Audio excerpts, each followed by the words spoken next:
샬롬. 부활의 꽃을 피우고 성령의 열매를 맺기까지 우리는 승리를 향하여 올 상반기 오직 믿음으로 이렇게 달려왔습니다.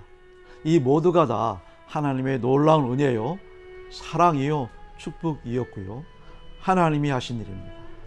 하나님이 하신 일인 줄 믿습니다. 이제 성령의 능력으로 담대하십시오. 하나님이 하신 일임을 믿고 의지하며 힘차게 전진하시고 달려나가시기를 바랍니다. 문제가 될 것도, 시험 들 것도, 더 이상 쓰러지고 넘어질 것도 없습니다. 이제 오직 한 가지, 여호와를 알자, 힘써 여호와를 알자.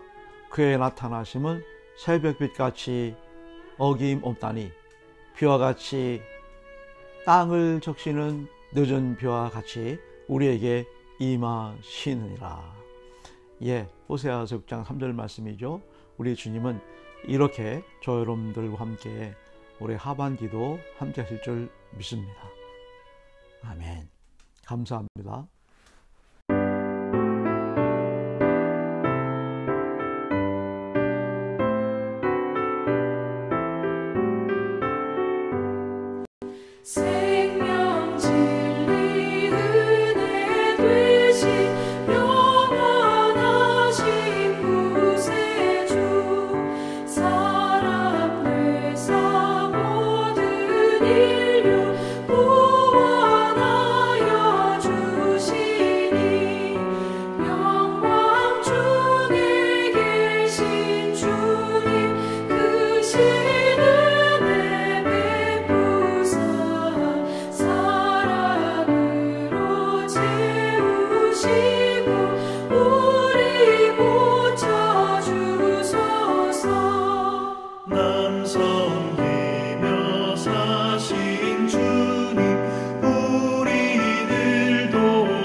소가 남자나 여자를 받아서 죽이면 그 소는 반드시 돌로 쳐서 죽일 것이요, 그 고기는 먹지 말 것이며 임자는 형벌을 미언하려니와, 소가 본래 받는 버릇이 있고 그 임자는 그로 말미암아 경고를 받았으되 단속하지 아니하여 남녀를 막론하고 받아 죽이면 그 소는 돌로 쳐 죽일 것이고 임자도 죽일 것이며 만일 그에게 속죄금을 부과하면 무릇 그 명령한 것을 생명의 대가로 낼 것이요 아들을 받든지 딸을 받든지 이 법규대로 그 임자에게 행할 것이며 소가 만일 남종이나 여종을 받으면 소임자가 은 30세겔을 그의 상전에게 줄 것이요 소는 돌로 쳐서 죽일지니라.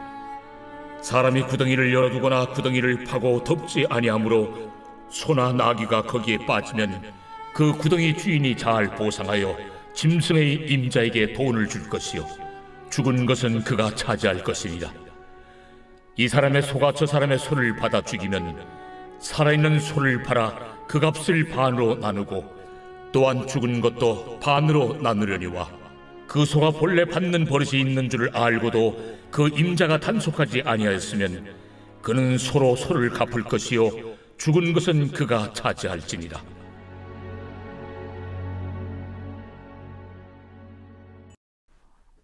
대한민국의 최고의 법은 헌법이죠. 헌법 다음으로 기본법이 있고요.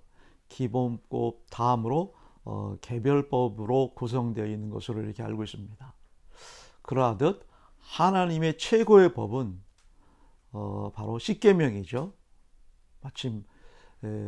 마치 헌법과도 같은 그런 위치를 차지하고 있음을 봅니다. 그 다음에 기본법, 개별법의 의미로 제정하신 것이 21장, 23장의 내용임을 우리가 이제 지금 계속 살펴보고 있지 않습니까?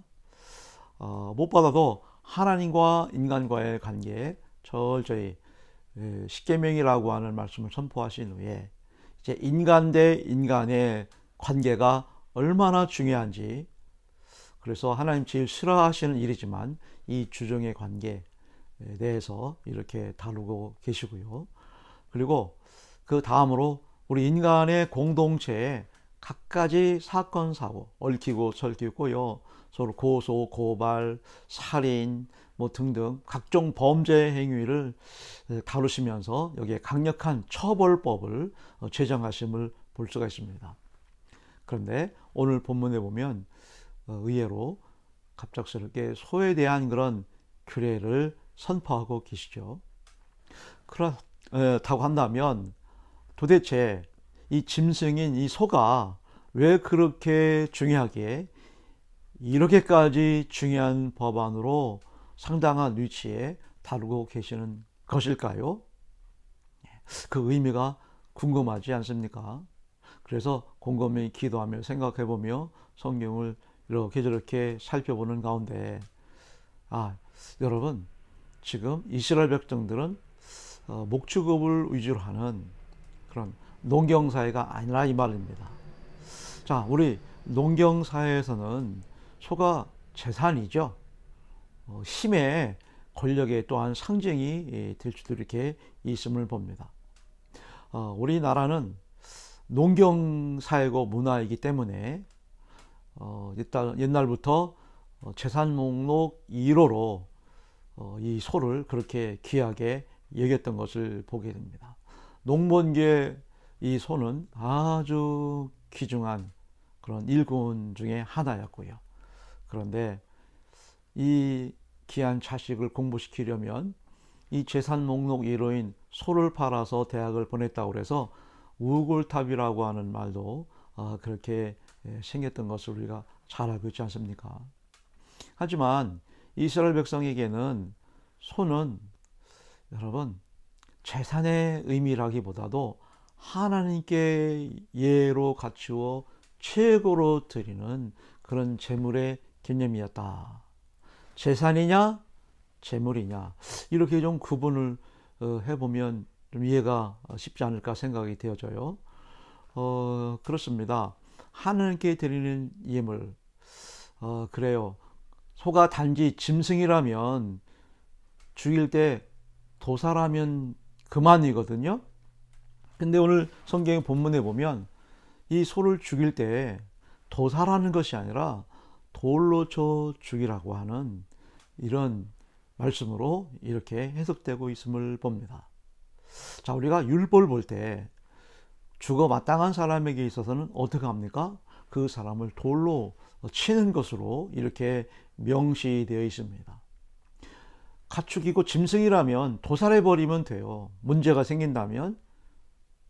그러나 도살하지 아니하고 돌로 치라라고 하는 것은, 이것은 하나님께 드리는 예물의 중요성이 담겨 있다라고 이렇게 볼 수가 있습니다. 그렇습니다. 제사는 내 마음대로 처리할 수 있지만 제물은 하나님 마음대로 처리해야 한다는 것이에요. 이것이 우리가 갖춰야 할 기본적이고 전통적인 그런 신앙인 줄 믿습니다. 우리가 가지고 있는 재산, 내 마음대로 할 수 있지만 하나님이 주신 그런 선물이고 축복이라 한다면 이 재산을 우리 또한 함부로 할 수가 없는 것이죠. 그래서 많은 사람들이 하나님께로부터 온 것 이제 하나님께로 드립니다 라고 그렇게 봉헌하기도 하고 사회에 환원하기도 하는 것을 봅니다. 자식들에게 유산으로 상속해 주기보다 내가 너희들을 충분히 가르쳤으니까 너희들이 이제 알아서 네 앞가림들 해라. 내가 받은 이 재산은 하나님으로부터 온 것이니까 하나님께 드려 마땅하고 또 이웃을 섬기는 마음으로 사회에 환원하는 것이 도리다라고 생각하시는 분들이 우리 주변에 많이 계십니다. 그러므로 이런 점을 생각한다면 오늘 본문은 상당한 의미심장한 내용을 담고 있습니다. 28절 29절을 보시면 소는 뿔이 있거든요. 이 뿔이 있다는 것은 기본적으로 받는 그런 원초적인 본능이 이렇게 있습니다. 그런데 문제가 생긴 경우가 있잖아요.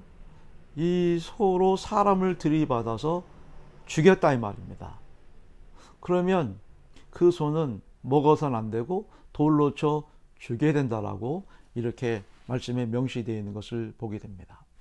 여기에서 우리가 아주 중요하게 생각할 점은 바로 소가 제물이기에 그냥 단순히 짐승으로 여겨서 잘못했으면 도살하는 것이 아니라 돌로 쳐 죽이라고 하는 것, 다시 말씀드리면 율법을 적용하여 죽여야 할 그런 죄인같이 그렇게 돌로 치라고 하는 그런 것인데, 이것은 하나님이 잔인하셔서 이런 법을 적용한 것이 아닙니다.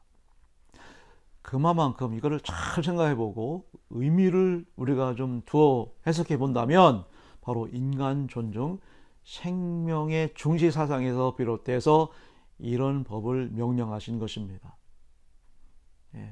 돌로 쳐서 죽일 만큼 얼마나 끔찍한 일입니까? 그러니까 그렇게 끔찍할 만큼 이웃을, 생명을, 또 남을 그렇게 존중하고 사랑하고 중시해라 라고 하는 의미가 이렇게 있는 것이죠. 창세기 9장 5절 6절을 다 같이 읽어볼까요?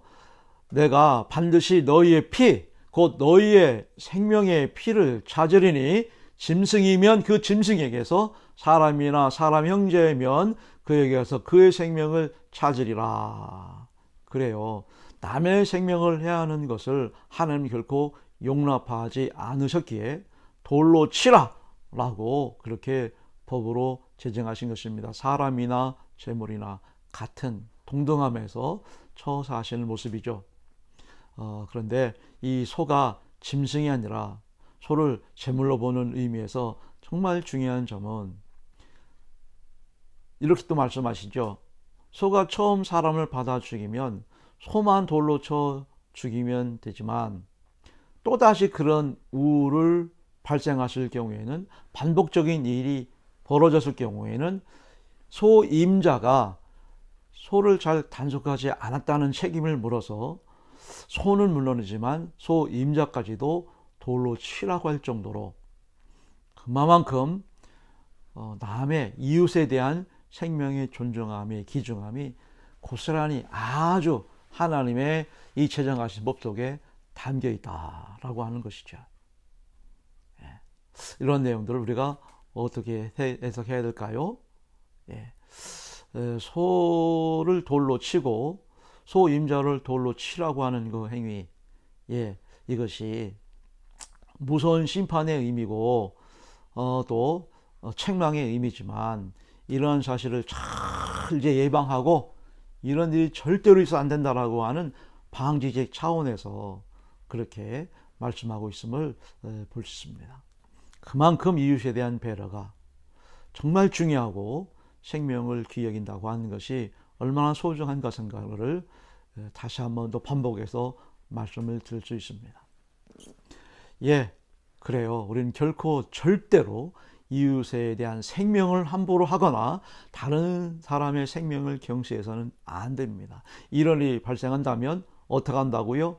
동해복수법, 곧 23절, 25절을 함께 읽어볼까요? 시작. 그러나 다른 해가 있으면 생명은 생명으로, 눈은 눈으로, 이는 이로, 손은 손으로, 발은 발로, 된 것은 된 것으로, 상하게 한 것은 상함으로, 때린 것은 때름으로 갚을지더라.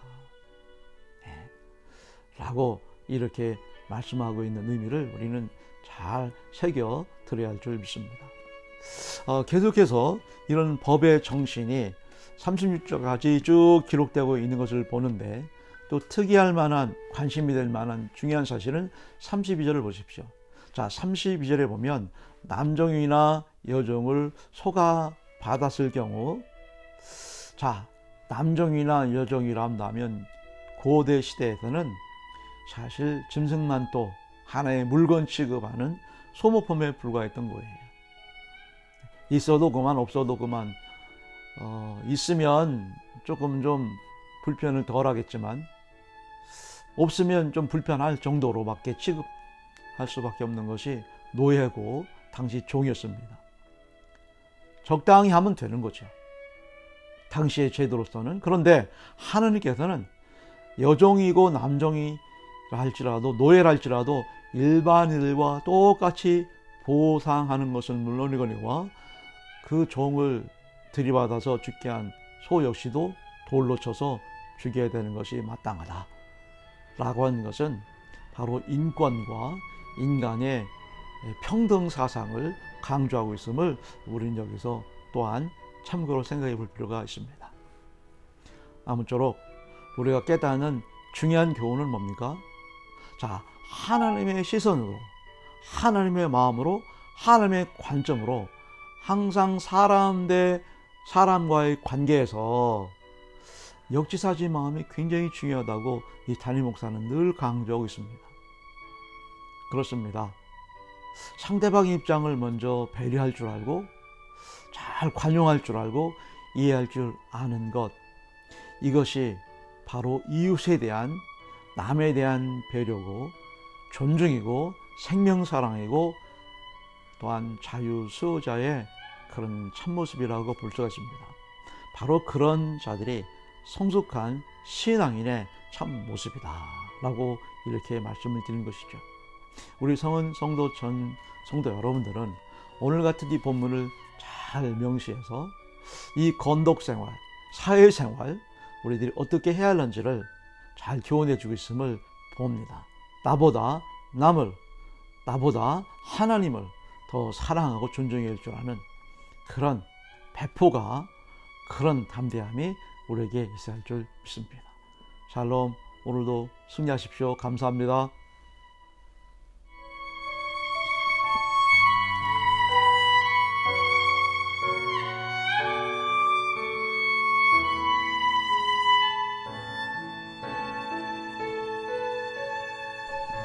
하늘에 계신 우리 아버지, 아버지의 이름을 거룩하게 하시며 아버지의 나라가 오게 하시며 아버지 뜻이 하늘에서와 같이 땅에서도 이루어지게 하소서.